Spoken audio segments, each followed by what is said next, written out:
कहानी की शुरुआत होती है एक स्पेसशिप से जो अंतरिक्ष से बेहद तेज रफ्तार से नीचे गिर रही थी, और फिर हम देखते हैं कि स्पेसशिप एक तालाब में जा गिरी थी।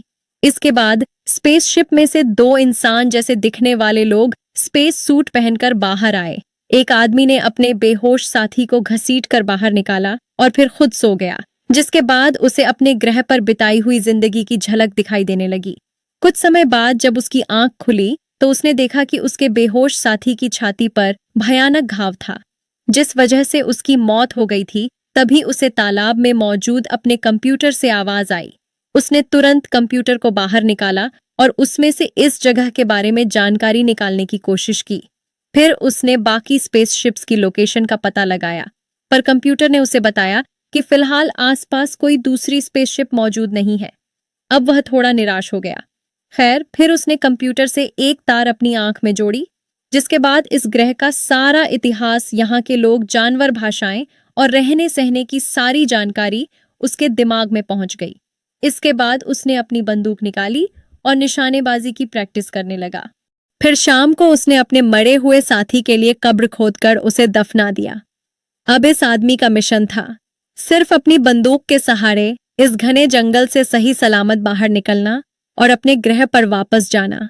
काफी देर चलने के बाद वह एक भारी भरकम व्हेल की लाश के सामने पहुंचा और वह समझ गया कि यह काम किसी इंसान का नहीं है। उसने देखा कि वह एक गांव में पहुंच गया था, लेकिन वह पूरा गांव किसी भयंकर हादसे में एकदम तबाह हो गया था। तभी उसे एहसास हुआ कि कोई उस पर नजर रखे हुए हैं और वह तुरंत भाग निकला, लेकिन जल्द ही एक घुड़सवार उसके पीछे पड़ गया। उसने इस आदमी पर हमला करके उसे बेहोश कर दिया और साथ ही उसकी बंदूक भी नदी में गिर गई। अब इस आदमी को बेहोशी की हालत में बंदी बनाकर वाइकिंग्स के गांव में लाया गया, जो चारों ओर से लकड़ी की दीवारों से घिरा हुआ था। इसके बाद हम इस गांव के राजा रथगर को देखते हैं, जो अपनी बेटी फ्रेया के साथ तलवारबाजी का अभ्यास कर रहा था। इसी दौरान फ्रेया ने अपने पिता से कहा कि वो वुल्फ्रिक से शादी हरगिज नहीं करेगी। तभी अचानक गलती से फ्रेया के कंधे पर चोट लग गई तो राजा ने उसकी मरहम पट्टी की। तभी वुल्फ्रिक वहां आया। उसकी अजीब बातें सुनकर फ्रेया वहां ज्यादा देर तक रुकी नहीं और बाहर चली गई। खैर, फिर वुल्फ्रिक ने राजा को खबर दी कि पास के गांव पर भयानक हमला हुआ है। पूरा गांव खून से सना हुआ है, लेकिन वहां उन्हें एक भी लाश नहीं मिली। इसके बाद उन्होंने एक आदमी को पकड़ा, मगर वो इस इलाके का नहीं लगता। तब हम देखते हैं कि उस आदमी को पूरे गांव के सामने बंदी बनाकर खड़ा कर दिया गया और सब हंसकर तमाशा देख रहे थे। खैर, फिर वुल्फ्रिक उस आदमी को पूछताछ के लिए कमरे में घसीट लाया। वुल्फ्रिक ने उसका नाम पूछा तो उस आदमी ने कहा कि उसका नाम कीनन है। कीनन ने उसे झूठ कह दिया कि वह उत्तर दिशा के इलाके से यहाँ पर ड्रैगन्स का शिकार करने आया है, लेकिन किसी ने उसकी बात पर यकीन नहीं किया, क्योंकि उन्हें लगता था कि साथ के गांव की तबाही के पीछे कीनन का हाथ है। अब कीनन ने वहां से भागने की कोशिश की, मगर वाइकिंग्स बहुत ताकतवर थे। बाद में जब वह अकेला कैद था तो उसने बेहद गर्म लोहे के सरिये से अपनी जंजीर तोड़ने की कोशिश की, लेकिन तभी फ्रेया वहां आ पहुंची। वहीं दूसरी ओर राजा ने वुल्फ्रिक से कीनन के बारे में पूछा, मगर वुल्फ्रिक ने बताया कि अब तक कोई खास जानकारी नहीं मिली। तब राजा ने उसे तबाह हुए गांव के राजा गुनार को ढूंढने को कहा, ताकि वह उसे समझा सकें कि उनके गांव पर हुए हमले के पीछे हमारा कोई हाथ नहीं है। वुल्फ्रिक इसके लिए हरगिज राजी नहीं था, क्योंकि गुनार ने उसके पिता का कत्ल किया था, इसलिए वह गुनार से नफरत करता था। क्या राजा ने उसे समझाया कि वो सब तेरे बाप की लापरवाही की वजह से ही हुआ था, गुनार की गलती नहीं थी। इसमें उधर फ्रेया और कीनन साथ थे, तो फ्रेया ने उससे पूछा कि क्या उसने ही पास के गांव पर वह हमला किया था, लेकिन कीनन ने इससे साफ इनकार कर दिया। इसके बाद अचानक उसने खुद को आजाद करके फ्रेया और गार्ड पर हमला बोल दिया और उन्हें हराक वहां से भाग निकला। अब आधी रात को कीनन भाग रहा था, मगर अचानक वहां दुश्मन के हमले का ऐलान हो गया। जल्द ही उनके गांव की फौज युद्ध के मैदान में उतर आई, क्योंकि उन्हें लगा कि गुनार उनके गांव पर हमला करने वाला है। पर बाहर आकर वह सब हैरान रह गए, क्योंकि वहां कोई भी नहीं था। उन्हें एहसास हुआ कि उनका दुश्मन कोई और नहीं, बल्कि एक बेहद खूंखार जानवर है, जिसने पहले ही गांव में घुसकर लोगों को मारना शुरू कर दिया था। अब कीनन भी इस जानवर के पीछे दौड़ा। उसने जानवर के सामने जाके उसे मोरवन कहकर पुकारा और तब यह खुलासा होता है कि वह इसी ड्रैगन का शिकार करने आया था। अब कीनन उस पर हमला करने ही वाला था कि तभी ऐन वक्त पर फौजियों ने उसे फिर से पकड़कर एक पत्थर से बांध दिया। तब उसे अपने ग्रह की फिर से याद आई, जब मूरवेंस की फौज ने उनके ग्रह पर हमला कर दिया था और कि कीनन अपने लोगों को बचा नहीं पाया। खैर, फिर अगले दिन हम देखते हैं कि एक छोटे से गरीब बच्चे ने कीनन को अपनी ब्रेड का छोटा सा हिस्सा दिया। वहीं दूसरी ओर गांव वाले यह पता लगाने की कोशिश कर रहे थे कि कल रात किस भयानक जानवर ने उन पर हमला किया था। फिर वो कीनन को राजा के सामने लाए तो राजा ने कीनन से इस ड्रैगन के बारे में पूछा। तब कीनन ने उन्हें बताया कि इस ड्रैगन का नाम मोरवन है और इसने कीनन के ग्रह के लोगों पर भी हमला किया था। मोरवन अक्सर अपने शिकार को रोशनी से आकर्षित करते हैं और फिर उसे बुरी तरह मार डालते हैं। असलियत तो यह थी कि मोरवन के पास गायब होने की ताकत है और वो कीनन की स्पेसशिप में ही छुपकर यहाँ पहुंचा था और तब से ही वह चारों ओर तबाही मचा रहा है। यह सुनकर गांव वाले तो कीनन को फांसी देने को तैयार हो गए, क्योंकि उसी की वजह से धरती पर इतनी बड़ी मुसीबत आई थी। मगर राजा ने जैसे तैसे उन्हें रोका। फिर कीनन समझ गया कि वाइकिंग्स अपने लोगों की रक्षा के लिए मोरवन का शिकार करने के लिए जरूर जाएंगे, इसलिए उसने राजा से गुजारिश की कि वो भी उनके साथ मोरवन को पकड़ने जाना चाहता है। इस पर राजा मान गए और जैसे ही वह बाहर निकले तो अचानक फ्रेया ने उसे मुक्का मारकर कल रात का बदला लिया। खैर, इसके बाद वह सब गांव से बाहर मोरवन को ढूंढने निकल पड़े। तब रास्ते में राजा ने कीनन से बातचीत करनी शुरू की। उसने कहा कि अगर उन्होंने मोरवन को अभी नहीं रोका तो यहां भी वही हाल होगा जो कीनन के ग्रह पर हुआ था। तब वुल्फ्रिक ने सबको खबर दी कि आसपास कई सारी लाशें मिली हैं।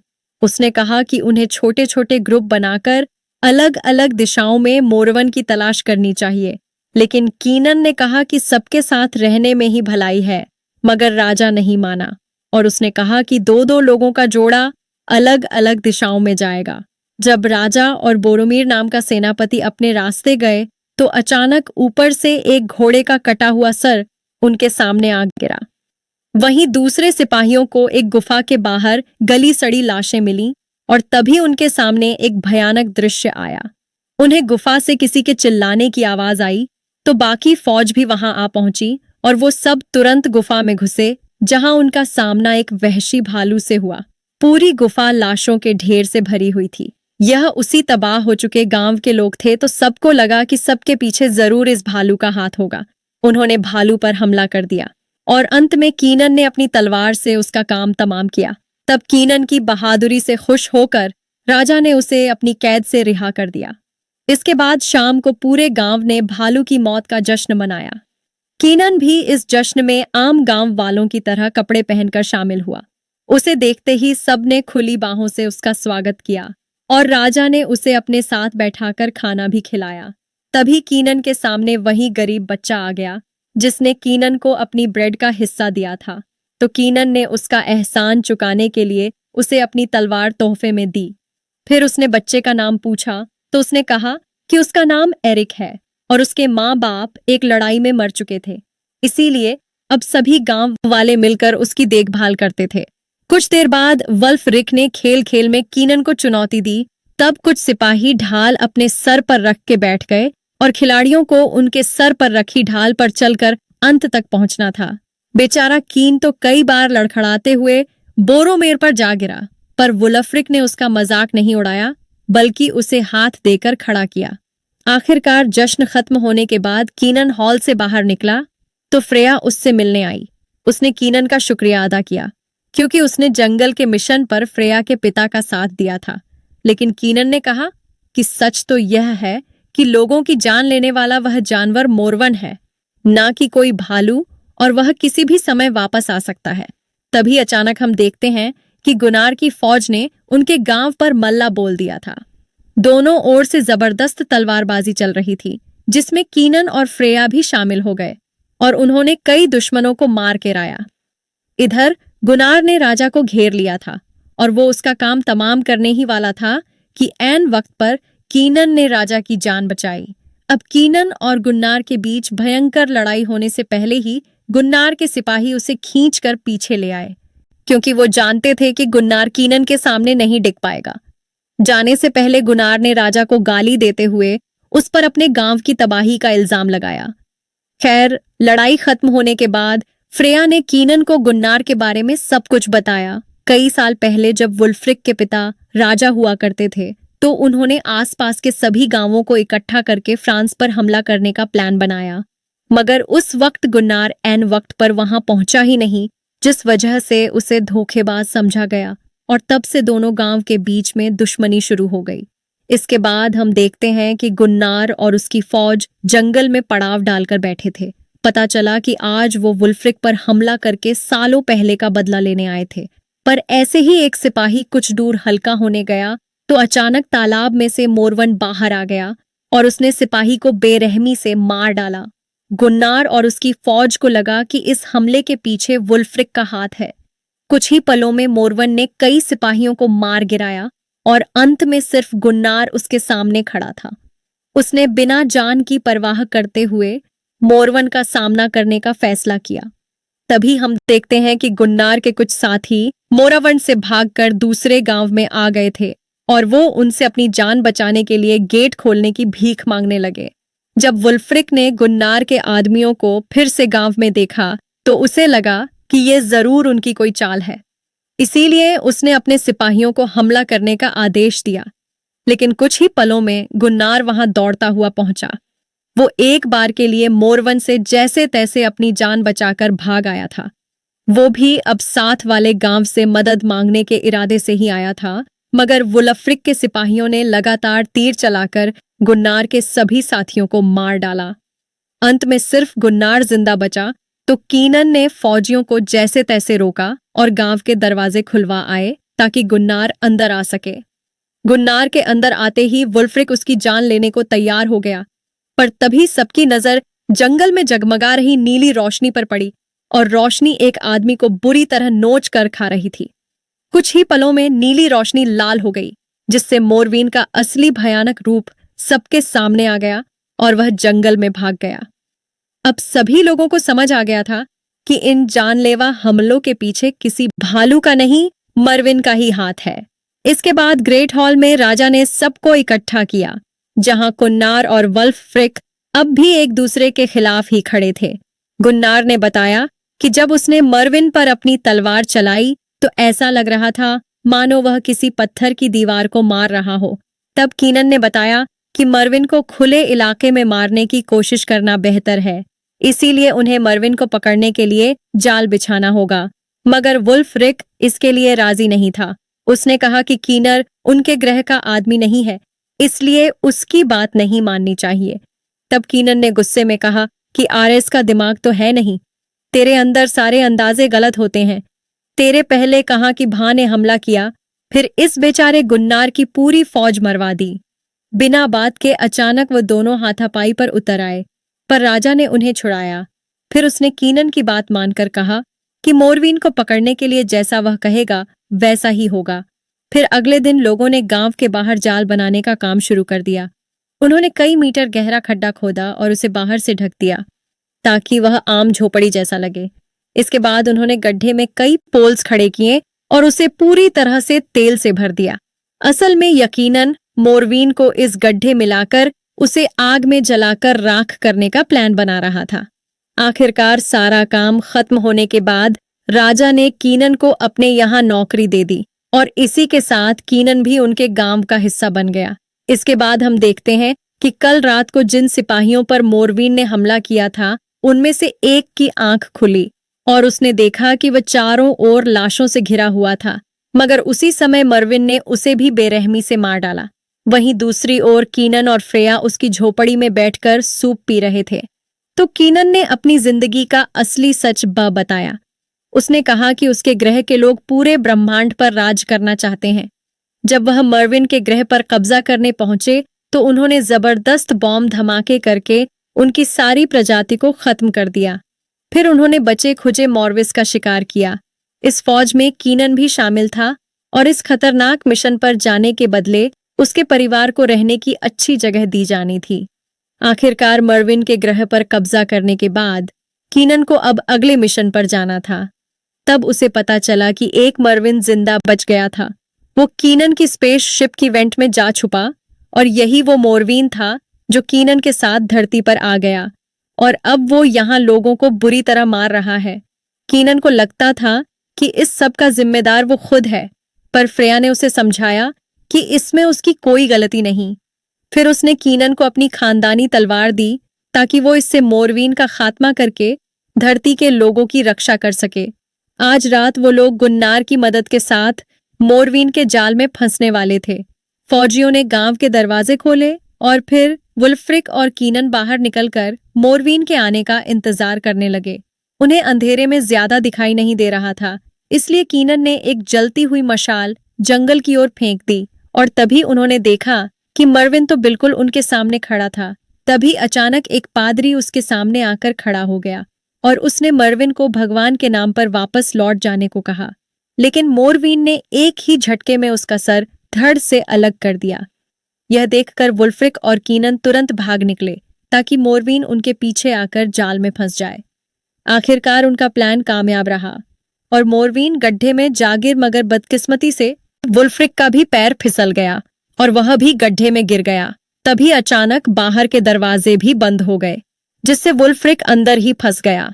इधर निशानेबाज सिपाही गड्ढे में आग का तीर मारकर धमाका करने ही वाले थे कि ऐन वक्त पर कीनन ने वुल्फ्रिक को छोटी सी जगह से बाहर निकाल लिया। उसी पल गड्ढे में जबरदस्त धमाका हो गया, जिसे देखकर सभी हैरान रह गए। तभी हम देखते हैं कि औरतों के झुंड के पीछे से एक नया मोरवीन बाहर निकल आया। शायद यह उस बड़े मोरवीन का बच्चा था। उसे देखते ही चारों ओर अफरा सफरी मच गई, मगर फ्रेया ने खुद उसका सामना करने का फैसला किया। जल्द ही उसके पिता उसकी मदद करने के लिए आए, मगर मोरवीन ने एक ही झटके में उन्हें पछाड़ दिया। तभी अचानक गड्ढे वाला मोरवीन भी जलते हुए बाहर कूद पड़ा और उसने बेहद गुस्से में आम लोगों पर हमला बोल दिया। वुल्फ्रिक और कीनन ने मिलकर उसका मुकाबला करने की कोशिश की, मगर वह दोनों भी उसके सामने टिक नहीं पाए। तब गुन्नार उनकी मदद के लिए आया, लेकिन मरविन ने अपनी पूंछ के एक ही बर से उसका सर धड़ से अलग कर दिया और फिर से जंग जल की ओर भाग गया। उसी वक्त एरिक ने कीनन को खबर दी कि एक और मरविन भी है, जिसका सामना फ्रेया अकेले कर रही है। कीनन तुरंत उसकी मदद के लिए दौड़ा, पर वहां पहुंचकर उसने देखा कि फ्रेया अपने पिता की लाश गद में लेकर रो रही थी। तब कीनन ने उसे हौसला दिया। फिर अगले दिन हम देखते हैं कि सभी गांव वाले मोरवीन के डर से गांव छोड़कर जा रहे थे। एरिक ने कीनन से कहा कि वह उसके साथ गांव में ही रुकना चाहता है, पर कीनन ने उसे समझाया कि यह इलाका अब सुरक्षित नहीं है, इसलिए उसे बाकी गांव वालों के साथ कश्ती में बैठकर चले जाना चाहिए। उसने एरिक से वादा किया कि वह फिर से जरूर मिलेंगे। फिर कीनन वुल्फ्रिक के पास गया। राजा की मौत के बाद अब अगला राजा वुल्फ्रिक ही था, मगर वह चारों ओर तबाही देखकर काफी निराश हो चुका था। और फिर कीनन ने उसका हौसला बढ़ाते हुए कहा कि वह दोनों मिलकर मरविन का काम तमाम करके रहेंगे ताकि गांव वाले एक बार फिर से खुशहाली से रह पाएं। फिर कीनन ने बोरोमीर को नए हथियार बनाने का जिम्मा सौंपा। इसके बाद वह फ्रेया और वुल्फ्रिक के साथ उस तालाब पर गया जहां उसकी स्पेसशिप क्रैश हुई थी, और फिर पानी की गहराइयों में जाकर उसने अपने काम की चीजें ढूंढी। इसी दौरान अचानक उसने एक मरविन को तालाब में देखा तो वह तुरंत पानी से बाहर आ गया, मगर जिस बोट से वह आए थे वह तो एकदम टूटी हुई थी। उस पर वुल्फ्रिक बेहोश पड़ा था और फ्रिया का कोई नामो निशान ही नहीं था। उधर बोरोमीर एक नया भाला बनाने में जुटा हुआ था। जल्द ही कीनन वहां आया और उससे भाला लेकर एक कुएं में घुस गया, जहां जमीन के नीच एक खुफिया रास्ता जाता था। उसके साथ ही भी उसके पीछे आए और वह धीरे धीरे आगे बढ़ने लगे। वहीं दूसरी ओर किसी गुफा में फ्रेया की आंख खुली तो वह बुरी तरह घबरा गई, क्योंकि वह लाशों के ढेर में पड़ी थी। जैसे ही उसने यहां से भागने की कोशिश की तो मरविन उसके सामने आ गया, पर तभी उसे कीनन और उसके साथियों के आने की भनक लग गई और वह फ्रेया को छोड़कर उन्हें ढूंढने लगा। उधर कीनन और उसके साथ ही गुफा में घुस चुके थे, जहां उनके सामने उबलते लावा से भरा हुआ गड्ढा था। जल्द ही मोरवीन ने उन पर हमला कर दिया। तब कीनन और उसके साथी भी अपनी जान की परवाह न करते हुए उसका सामना करने लगे। उन्होंने छोटे वाले मरविन का खात्मा किया, पर इसी दौरान दूसरे मोरवीन ने बोरोमीर को मार डाला। उधर फ्रेया भी उठी तो एक जख्मी मोरवीन उसके सामने आ गया। वो अब देख नहीं पा रहा था और सिर्फ आवाज के जरिए फ्रेया को ढूंढने की कोशिश करने लगा। वहीं कीनन और वुल्फ्रिक दीवार की दूसरी ओर से फ्रेया को आवाजें दे रहे थे। तब उनकी आवाज सुनकर मरविन ने उसी जगह हमला कर दिया और फ्रेया ने ऐन वक्त पर कूदकर अपनी जान बचाई। अब हमले से दीवार में एक छोटा सा छेद हो गया था और फ्रेया को कीनन तक पहुंचने के लिए इसके ऊपर जाना था, लेकिन यह छेद बेहद छोटा था, इसलिए कीनन ने फ्रेया को भाला दिया और फ्रेया ने जबरदस्त वार से मोरवीन को मार गिराया। आखिरकार फ्रेया और कीनन एक बार फिर से एक दूसरे के साथ थे, मगर खुश होने की बजाय वह गुफा में मौजूद लाशों का ढेर देख रहे थे, जिससे उन दोनों का खून सूख गया। तभी उन्हें मोरवीन के आने की आवाज सुनाई दी और वह भागे, और तब मरविन ने वहां आकर देखा कि उसका बेटा मर चुका था, तो वह गुस्से से भरकर कीनन और उसके साथियों के खून की प्यासी हो गई। उधर वुल्फ कीनन और फ्रेया गुफा में दौड़ते हुए एक पहाड़ी की चोटी पर आ पहुंचे, मगर यहां से निकलना बेहद मुश्किल था क्योंकि पहाड़ी पर उनके पैर फिसल रहे थे। फ्रेया ने उतरने की कोशिश की, मगर उसका पैर फिसला और ऐन वक्त पर कीनन ने उसका हाथ पकड़कर उसे बचाया। इधर मरविन ने अचानक वहां आकर वुल्फ्रिक पर जानलेवा हमला कर दिया। फिर मरविन ने वुल्फ्रिक को उठाकर कीनन की ओर फेंक दिया और वापस गुफा में घुस गया। कीनन अपनी तलवार लेकर उसके पीछे गया तो उसने मरविन की टांग काट डाली। उसने अपने सामने खून बहता देखा और तभी हम देखते हैं कि मोरविन पीछे से कीनन पर झपट वाला था।